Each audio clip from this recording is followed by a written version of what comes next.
Who is Douglas? How could a talentless footballer become part of the best Barcelona team in history, alongside Leo Messi, Neymar and Luis Suárez? This is the story of one of the biggest memes in modern football, but at the same time it's also a story of corruption and failure, and with a tragic ending that will surprise you. Let's begin. Douglas Pereira dos Santos was born on the 6th of August 1990 in Monte Alegre de Goiás, Brazil. From a young age he excelled at football, and at the age of 12 he joined Goiás Esporte Club, where he made his professional debut in 2009. He was a functional right-back with some offensive projection, but without ever shining too brightly. An average footballer who could make a living from professional sport, but without too many pretensions. In 2012, he signed for São Paulo FC, a big club in Brazil, and there he replaced the legendary international fullback and former Real Madrid player Cicinho. However, his time there was disappointing. He was inconsistent in defence, and he was criticised for his lack of technical quality.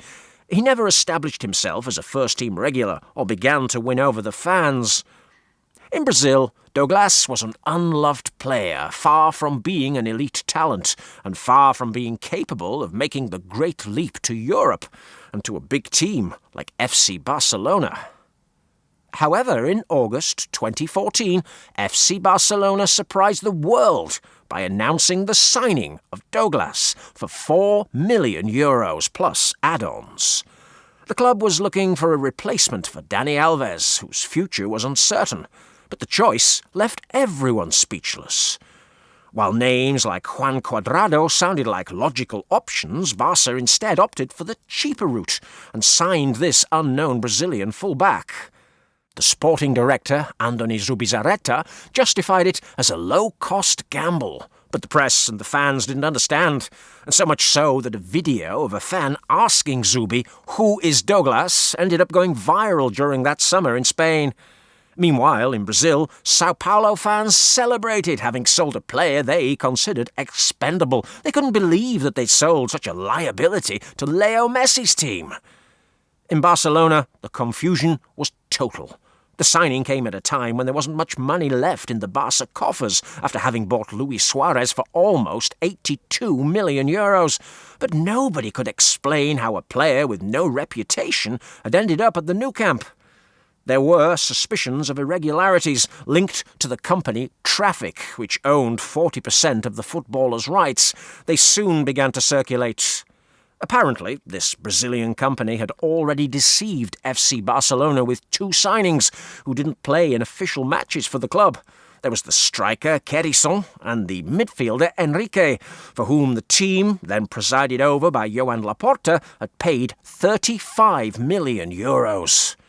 Therefore, Douglas did not just arrive as a random signing, but instead he arrived with a suspicion of a settling of scores, or indeed money laundering on the part of the club, despite the fact that Andoni Zubizarreta had assured everyone that they had closely followed the steps of the fullback during his seasons at São Paulo. And so it was that Douglas made his debut with Barca in September 2014 against Malaga, but his performance was poor. Luis Enrique, the team's coach, had seen enough after 70 minutes, and he did not play again in La Liga until the final match day when the team had nothing to play for after having already been crowned champions. He did not play in the Champions League either, where the all-powerful MSN Barcelona ended up winning the trophy. Douglas was a luxury spectator, and sometimes he wasn't even in the squad. Luis Enrique even preferred to convert a midfielder like Sergio Roberto into a fullback rather than introduce Douglas to the field. Zubizarreta had signed him for 5 seasons, and in the first 2, although he won 7 titles with the Catalan team, he hardly played at all. He only played 8 official matches, 3 in the league and 5 in the cup. And of course he didn't score any goals or give any assists. Douglas himself said in an interview that he would come home in tears, that they would rather have a ball boy play than him, even though he had tried hard in training.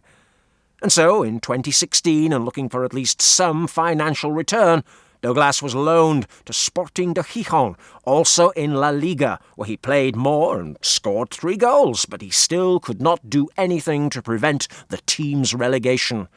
His improved level of play led to a Champions League team like Benfica asking Barcelona for his loan. But once again he showed that, at the highest level, Douglas was a non-entity. He simply didn't have the talent, and so they ended up sending him back halfway through the season. He only had a brief moment of glory on his 3rd loan, and that at a modest club in the Turkish league like Sivasspor, where he did well, with 3 goals and 7 assists. He was even named best right-back in the Turkish league. However, his name had become synonymous with failure, and Barcelona settled for Douglas cancelling the final year of his contract to leave for free to Besiktas, also in the Turkish league. And there he ended his career with injuries, aged just 30, as in 2020 he played his final game as a professional footballer. It was, all in, a disastrous operation for Barcelona, and they had become the laughingstock of their own fans.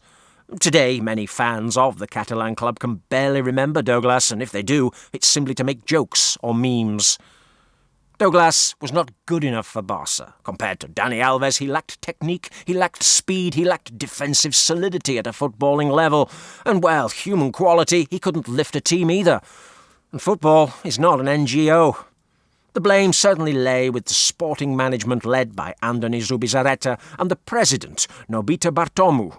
Instead of investing in a quality player or someone with real promise, the club instead chose a cheap option which made no sporting sense.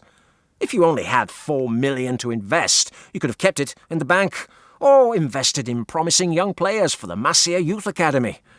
And what's more, the signing raised suspicions of financial favours rather than it being purely a footballing decision. In short, Douglas should never have arrived because he was not ready for the challenge. The story of Douglas Pereira is a lesson in footballing mistakes, but that's not the worst of it, because at 34 years of age he still has no known trade or profession.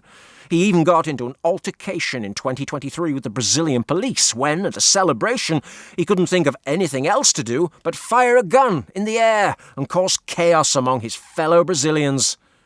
Apparently, all those injuries and his frustrations after signing for Barca and becoming the butt of jokes by fans, they've all taken their toll on his mental health. Now, possibly, he needs the support of all of us more than ever.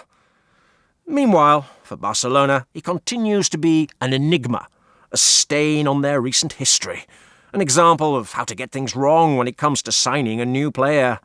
And so, dear viewer, what do you think? Let us know your opinion. Leave something in the comments below, and don't forget to subscribe to the channel for more stories.